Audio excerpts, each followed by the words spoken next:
ladies and gentlemen, what is up? Christian Ashmore here, and today I am doing a review on a webtoon I have been reading.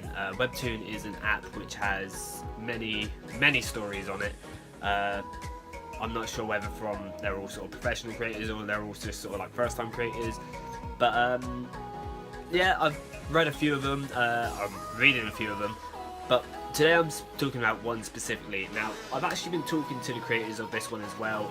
They actually gave me permission to do this review on their story, so thanks guys if you end up watching this. I will be using my computer as well for reference, just because I'm trying something new with how I do my review videos. So guys, I will be using, if you watch this, I am using character descriptions that you have put up on your Facebook, so I know what the characters are about. I had a feeling with some characters, for example Artemis, I had a clue about what he was like, simply from reading the story, and I'll be also reviewing the other two characters which has been shown. So I'll start with the story first. The story is called World Without Horizons, and I really like the story because it's in a genre that I like, sort of like otherworldly things. Like it starts off with Artemis is having some sort of dream, a vision, if you will, and he sort of, it's not a very good one from what I'm getting at. He's sort of in a fight, and yeah, I really like it because they do it in the original Japanese style at first. Anyway, Artemis is sort of like, he's not really sure what he wants to do with himself. Like I like to say he's kind of like me from what I've read in the description. He's always listening to other people, sort of following the crowd like they've put in their description, and he's looking for a purpose in life. He plays a lot of MMORPGs with his friends, which I don't play with my friends. I normally play by myself because I have no friends. That's not true. I have friends. But yeah, I like to think he's sort of like me. So I like the character Artemis. Again, I'm using reference material, so if I do end up looking away from the camera, you know why. But yeah, he hasn't been overseas. I haven't. Despite his strength in academics, I have no strength in academics. I don't even know what the word means. Prolonged bouts of boredom, yeah, that's me. Hey, here's the one day something he truly cares about will come to him. Fair enough. So that's the character of Artemis. Anyway, going back to the story, he sort of wakes up after this dream and sort of does his normal daily routine. He wakes up at, like, according to this, he wakes up at 1:25 in the afternoon, so good time. Good time to wake up. Gets a drink, gets some food, goes out shopping from what I can see, and then he sort of goes home and plays video games, which, yeah, pretty much standard day for a guy like that. Anyway, while he's playing the video games, he's talking to his mates, and he ends up hearing some sort of weird, from what I can tell, language or voice. Anyway, he finishes off playing games and he goes to sleep. While he's asleep, he ends up having a vision. This is pretty much all the first episode. Some woman talks to him about some cataclysm drawing near and tells him to go. And then he finds himself waking up in another world. He has no clue where he is. I'm guessing at the moment it's in the middle of winter because everything is white. So he ends up walking around and he ends up finding the second character, Rika, which is really cool. Rika's character, Rika is sort of like the mascot for World Without Horizons. Like, you see, like, their Facebook, their Patreon, well, yeah, their Patreon. She's basically plastered all over it. Anyway, Rika's character is wrong way. I didn't know about Rika's character at first, but I got the idea when I first as I was reading through the story that she was sort of like a carefree sort of person. Like, everything new sort of excites her. She likes exciting new things, exploring and stuff like that. So, from what I've read here, this is sort of goes into the start of the second chapter, which I like. She was born into the wealthy Miyazaki family. I only know that because I can speak a bit of Japanese, so not a lot, but hey. Miyazaki family. Rika was raised in luxury, but she had a mostly lonely childhood. So obviously, a lot of like luxury people are like, when they see people that aren't as sort of like they judge people in a way. Yeah, you know what I mean. But Rika's not like that. Rika is actually really friendly, really nice. She can be vicious, though she can be violent from what I've read. Anyway, she was homeschooled from a young age. The only encounter she really had is with maids and servants. Lived a whole life obeying strict rules. She wasn't allowed to explore outside her estate. And on the surface, this is the more description of herself. On the surface, Rika seems to be a cheerful person, but deep inside she harbours an emotional fragility caused by the lack of affection in her upbringing. Her cheerfulness is spurred on by the new sense of adventuring on Zogonia. Okay, I didn't know the name of the place, but now I do. I think that's how you say it, Zogonia. Correct me if that's wrong or right. But yeah, that's Rika, and when Artemis first meets Rika, he's not in the best state, I must admit. He's sort of standing there in, I want to say, pajamas, sort of bedwear, t-shirt, underwear, you know. That sort of gets the idea. Anyway, they end up meeting. Both of them don't know where the hell they are. He thinks it's something completely different. He actually thinks it's a game, from what I've seen. Yeah, basically he thinks she's lost. Sort of like a quest thing. Anyway, again, the story, you've got the two characters and it's awesome. The story goes on, they end up going to some sort of ruined temple, but not before something attacks them. I really do enjoy the story. I reckon it is a really good one. Getting through all this, go through a temple, meet some man, tells them about prophecy,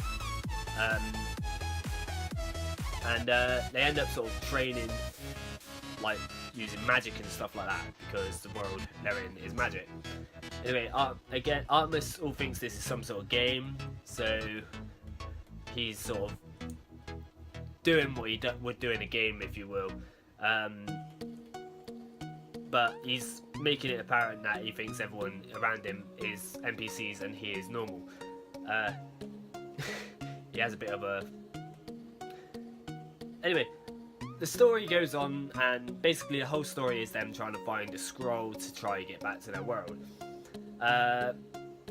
It sort of later goes from the original Japanese style, it goes into webtoon style, which is coloured, which I like the colour scheme, like the colour plate they got, because it really Rika's got her standard red and white, and Artemis has black hair, blue t-shirt. Anyway, it goes on. We're going to catch up to where we are in the story so far. They've just recently came to a town. I believe the name of the town is in the episode before 16, not in the mission.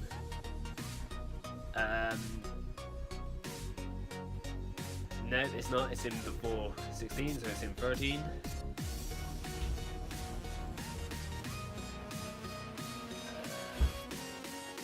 Hydra or something like that. Hydra. The city of Hydra, the capital city. They end up in Hydra, and they're talking about to a traveller who picks them up, who takes them there basically. They talk about the scroll while they're there and all that. The reason. Well, Artemis asked the guy about Magic Scroll. Guy turns around and says, he doesn't really know anything. If it's a magical thing you're wondering about, I won't talk about them here.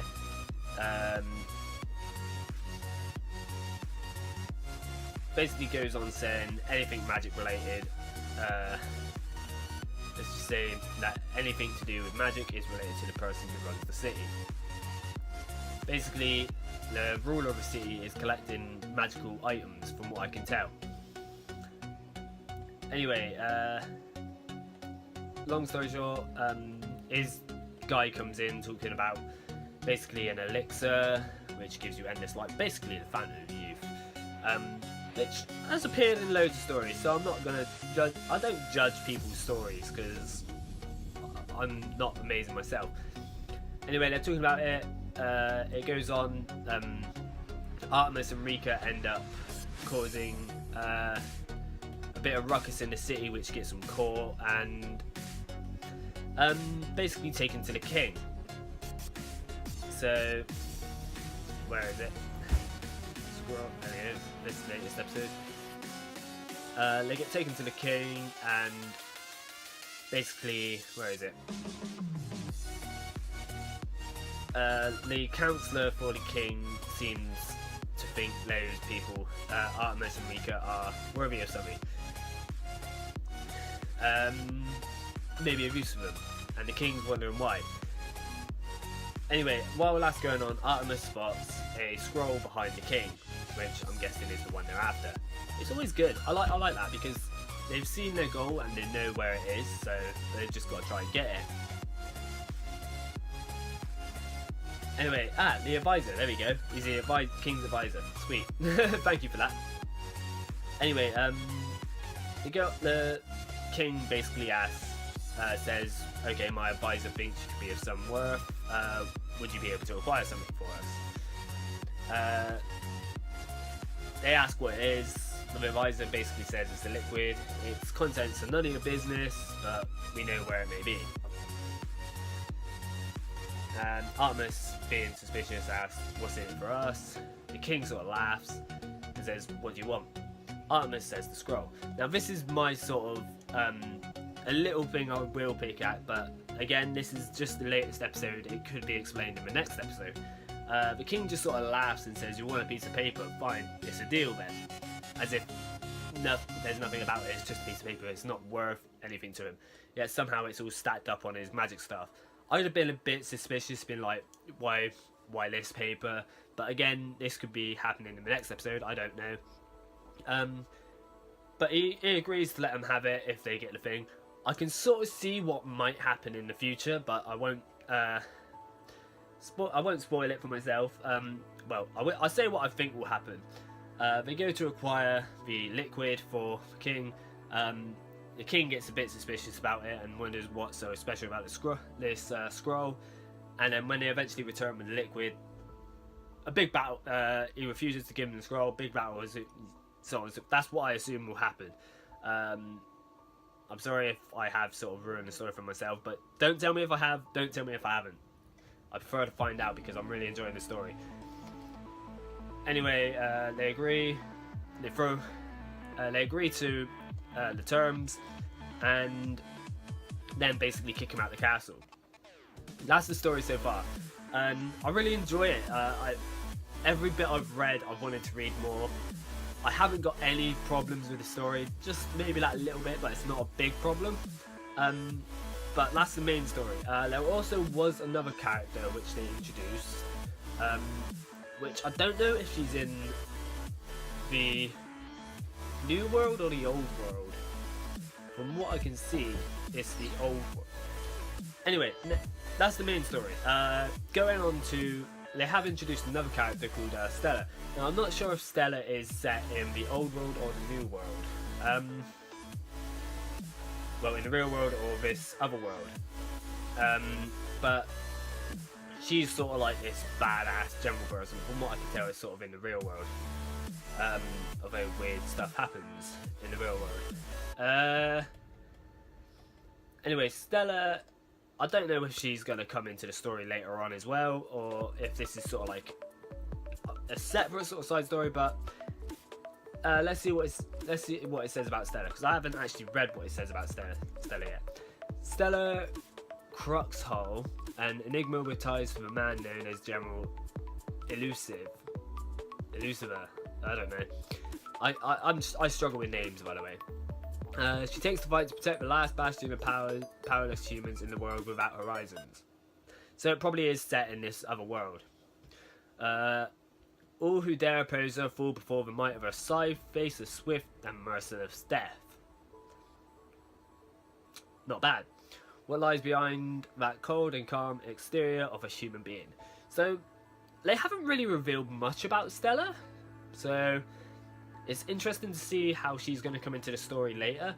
But, from what I've seen, she is pretty skilled with her weapon. And yeah, so that goes on, and that you've only seen Stella pop up once, so whether she'll come into the story later on, I don't know. Going on, right, so that is the story so far, what they've got so far, and I'm really enjoying it, and I'm really looking forward to more, so it is amazing. But one thing I really love is their little intermissions they've been putting in. They called it World Without Horizons chat room. Now this is sort of like, in my description, you know how at the end of anime episodes, or like any episode when it says next time, this, I can sort of see these being them. The first one, they were talking about chapter 2 and how it's looking, and it's awesome because they treat it like the characters are talking to the creators, if you know what I mean. And it's really cool because they just go on about talking about the first one. They're talking about chapter 2. Don't be why these with screen tones are, and someone keeps popping in, and it's awesome. Anyway, the first one's sort of like a little chat, normal chat. The second one, they're talking about Artemis being bold, which is awesome. They also reference One Punch Man in it as well, which they've obviously seen One Punch Man. But just for like a little example here, you got one of the creators going, Artemis, I hate your hair. Then Artemis replies, what? But you made it this way. Then the creator goes, can I make you bold? Artemis is like, no, you look like One Punch Man. And then puts a picture up of bold Artemis. It looks funny as hell. Artemis still not happy with it. Rika finds it funny and says, you look great. My acting was good, wasn't basically referring to chapter 1 and 2. And yeah, they just talk about the bold thing. Anyway, going on to chapter 3, I believe they called it Snail Cream. One of the creators is asking, don't you get Rika if they don't get cold in that outfit?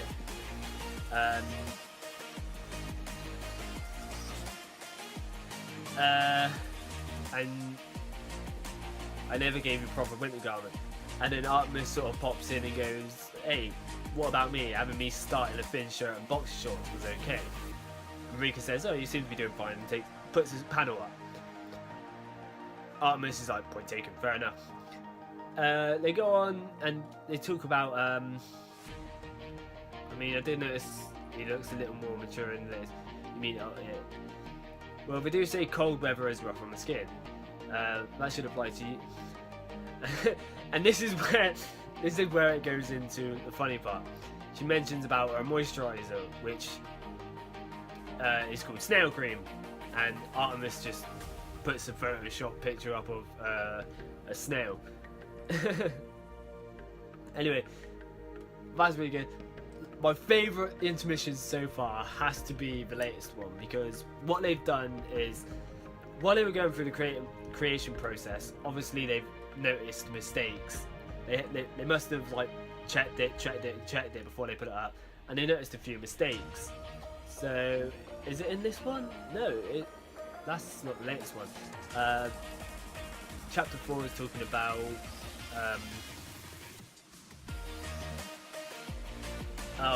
chapter 4 is talking about when a couple of their creators fell a bit ill, which is really good because before that they put up the description saying, just to let you know, content may be out a bit slow lately because we got a few ill creators. They do keep in touch with their audience, which I like, because I put a few comments up on their stuff saying, yeah, I like your stuff. This is how I got to talking to them and all that. Anyway, they sort of talk about how the creators are ill in the next intermission, and then the 5th intermission is my favourite one. This is the one I like, because when they were going through it, when they were going like doing checks before putting it up, they must have noticed a few mistakes. Like in one of the panels, they noticed complete white background and the king's pants were blending into it, basically calling it invisible pants. But they didn't like. They treated it as jokes. They basically showed their work as they went, and they were also talking about the advisor's mustache, because they, where is it? Rika asked one of the creators if he could settle a bet for between her and Artemis, and Artemis is basically saying the advisor's mustache is completely fake. And yeah, but I really like it because it kept me smiling the whole way through, and they pointed out the mistakes, and the creators were like, yeah, okay, that was me, and it was really good. But the story, I'm looking forward to more from these guys. I really want to see more. They've got a ton of other characters. Well, I don't think a ton. They've got a few other characters. I'm not going to give it away, but I won't give them away, but I want to see how many they've actually got. I think it's only... Where is it? Yeah, they've got other characters coming in, obviously, but I won't give too much away for them, because